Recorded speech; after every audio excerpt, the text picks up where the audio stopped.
Although I was born here, my parents, when I was about 3 years old, sent me back to the Caribbean to be educated. Why did they do that? They did that because they didn't feel that this society reflected black people in a positive way. And they didn't want me to be brought up with a mindset that I was any less than anybody else. So I was brought up in Jamaica, which is a very diverse community. It says out of many one people. So we have Afro-Caribbeans, we have Indian Caribbeans, we have Chinese Caribbeans, where everybody is there. So in my class, I was with everybody. So for me, seeing a black pilot or a black advertising agent, or it was truly diverse. And if it's truly diverse, that means it's truly inclusive. And I prefer the word inclusiveness than diversity. So when I came back here, and then it took me a while to understand why ads, newspapers weren't reflecting everybody I saw as I walked down the street. And then I began to understand why you had to make a direct effort here, because you are really in the minority. And the wider society, and I'm not going to beat up the wider society needs to understand that in order to make good decisions, you need to have a very inclusive decision-making body. And that is why certain brands that will remain nameless will come out with t-shirts that is insulting to another race, but that's because they didn't think about it. Had they been somebody, not only a woman, that had a difference, I'm trying to be diplomatic, then that wouldn't have gone out. Because that person or those persons would have known the sensitivity of it. And you can't really blame, and says, okay, fine, because we're not around the table, they're not making the right decision. It's that their context, their framework is not one that is inclusive. So how do you tackle that? You tackle that by ensuring that whatever organization you're in, that organization reflects the potential customer base or the society in which you operate. Now, and I'm going to ease off the woman part a little bit, and I'm going to make it very general. So you're accustomed to seeing a certain character, certain forms on TV, right?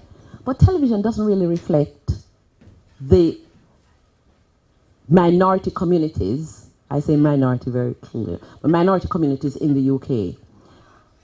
And when they do, they depict them in a way that's very stereotypical. So if it's dancing, you'll see us.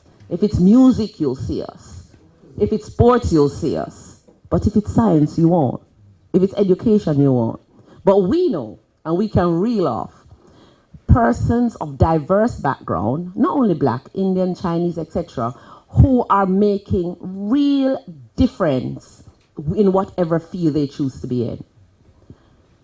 That is why The Voice was created 36 years ago, because you can't allow other persons to tell your story if around the table there's none of you, because you're going to tell that story in a certain context that can be skewed. And as I said, the intention isn't always bad, but it comes across as offensive because there isn't a diverse decision-making group. And I'll give you an example. You'll probably know the story. Beyonce was looking for, did you hear that? Beyonce was looking for a PR team to represent her, right? And what happened? One company went in, they were all middle-aged whites, and she just pushed. Another one came in, and it was a diverse team, and they got the job. Why? Because she was looking for a diverse group within us. And increasingly so, you'll find clients will look for that. Clients are looking for that.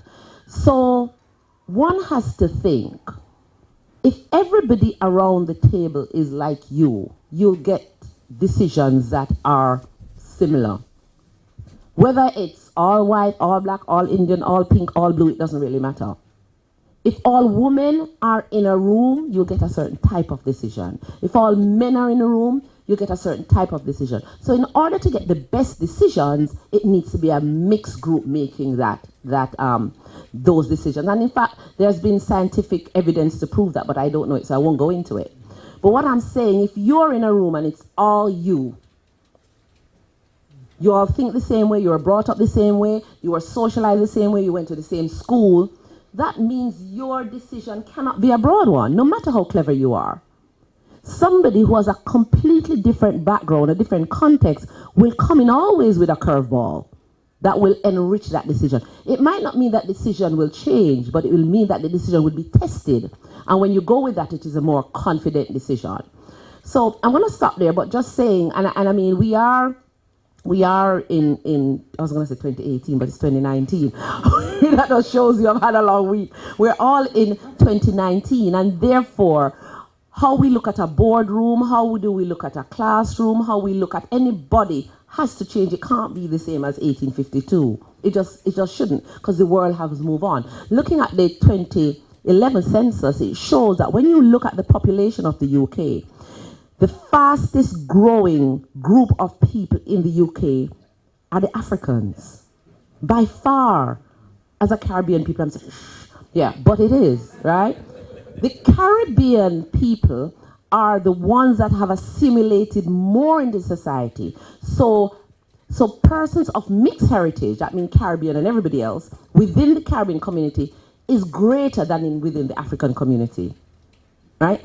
Those are significant things, because if you are then selling a product or a service and you're only selling it to one set of people, you're only appealing to one set of people, you're narrowing down your potential clientele. That's really what is happening. So if you are not embracing the fact that there are going to be more persons of mixed heritage than they are of direct Caribbean heritage, or there are going to be more Africans in a certain geographic region, you're really missing a trick.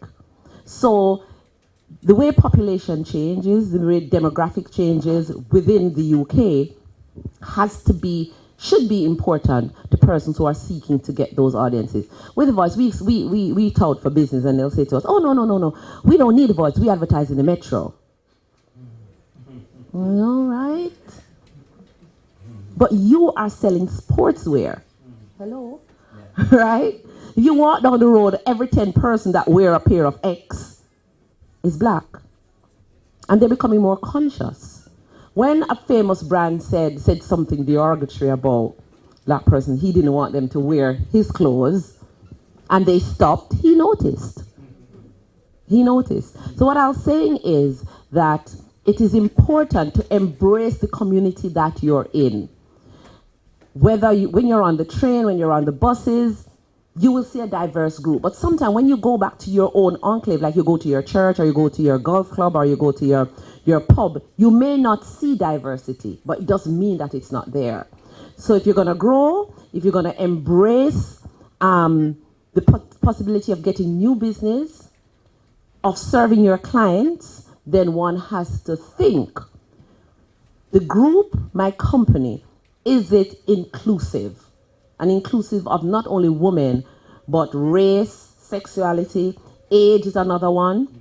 So, God forbid if you're a black woman over 60 and you are lesbian. You know, that's actually the worst case scenario.